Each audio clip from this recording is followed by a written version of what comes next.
This reel is for you if you and your partner often get into arguments that do not resolve. You two shove it under the carpet, it builds up, both of you are angry with each other, and it's impacting your relationship, your intimacy in every other way. Hi, my name is Pompey Banerjee. I'm a counseling psychologist and I work with couples across the spectrum. I have so far over the last 15 years worked with heterosexual couples, queer couples, monogamous couples, polyamorous couples. So in all kinds of relationship, I see this one pattern come up over and over again. And I keep finding myself saying the same thing over and over again. So I thought I might as well make a reel on it. The pattern I'm talking about is very common and goes almost unnoticed. When having an argument, both of you are trying to be heard by each other. Both of you are trying to convey how you experienced the incident that's being talked about and how you felt and what you think about the other person's reaction. However, the major point of disagreement is what actually happened. Both of you have different perspectives on it. Your partner is going to say, oh, this happened, and then you said this, and then I said that, and I was feeling like this, and da da da da. And you are doing the same thing. You are saying, no, that's not exactly what happened. This is what happened, and this is why I said what I said. And then this is what you said, this is what I heard. And you two are stuck in correcting each other in terms of what happened. But during an argument, the one thing that can change this pattern is to pause, take a deep breath. Both of you can experience the same incident in different ways without having to necessarily agree on what happened. Because the more important thing in the moment during the argument is to hear your partner is in pain and needs something from you to help them regulate. If they could have regulated by themselves, they would have done it already. So first, take a pause, take one or several deep breaths. Ask your partner, I hear you. I hear you're in pain. We can disagree on what happened. What you are feeling is valid. I acknowledge that. What do you need from me? Listen to them. Hear them out. If there is anything you can provide to them that's comforting in the moment, you can go ahead and do that if you feel you have the capacity. The second part is also to say, we disagree on what happened. That I understand. Let's set that aside for now. This is how I felt. This is how I am feeling in the moment. I will try to process what I'm feeling. I will try to self-regulate. If or when I can't, this is what I need from you. This is the work in the here and now. The incident has already happened. It's already been done, gone, in the past. In an otherwise healthy relationship, where neither of you are gaslighting each other or manipulating each other, what happened doesn't matter. Why I'm specifying this is in an unhealthy relationship where one partner is gaslighting the other, what happened matters. So this specific pattern I'm talking about and the shift is for an otherwise healthy relationship where you two have great connection, when you are not fighting, there is no gaslighting, manipulating, there is no playing the victim.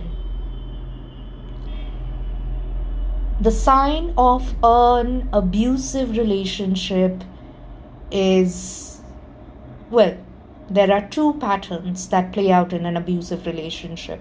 There are already content out there on these two patterns. The first cycle that I'm going to talk about is a cycle where one partner love bombs the other partner. Grand gestures of love, grand shows of love. As time passes, though, tension escalates in some way or the other. The partner does or says things or does not do or say things that are important to maintain a healthy relationship. And when the other partner points it out, the tension escalates and they have an argument, a fight.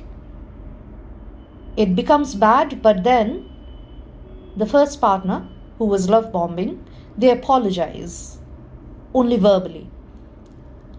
The apology can also be like, I'm sorry you felt that way.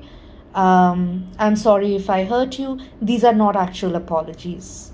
An actual apology is to say, okay, I see how my actions have impacted you. I see that you're in pain. And this is what I am going to do so that this doesn't recur again. And then actually follows through. That's an actual apology. Changed behavior.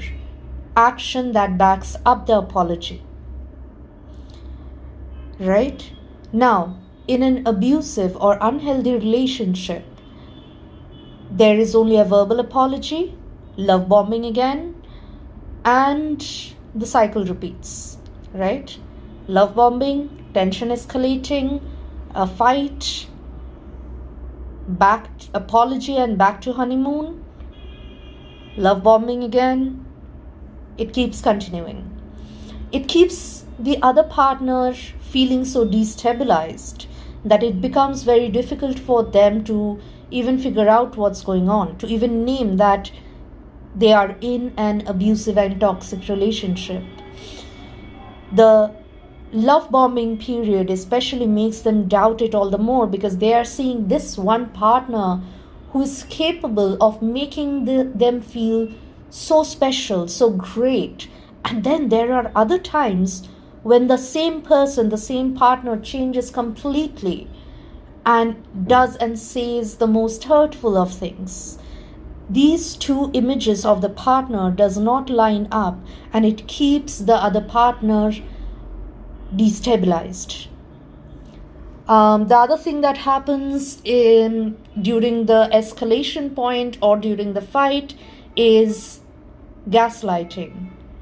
You were mistaken about what happened. You always misunderstand me.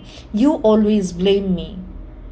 And that brings me to the second cycle, which is often known as DARVO. So, what is DARVO? It's an acronym. It plays out inside this bigger cycle that I just described earlier. D is for denial. That didn't happen. You heard it wrong. You were mistaken about what has happened. Denial, outright. I never said that. I never did that. Accusation. I never did what you are saying. You did X, Y, and Z instead to hurt me. This is where R comes in. Reversal. Reversal of victimhood. Reversal of who is actually hurt and in pain. And O is part of the reverse victim and offender, right? So DARVO, denial, accusation, reversal of victim and offender. Now, these are only some of the patterns in a toxic relationship. There is more to toxic relationships than the two cycles that I have described today. Of course, arguments in a healthy relationship and an unhealthy one can often look the same. Oftentimes, though, what I discover is when somebody is in an abusive or toxic relationship, they find themselves trying to become smaller and smaller. The relationship stops being a source of feeling together, intimacy, affirmation. They feel they really cannot trust their partner.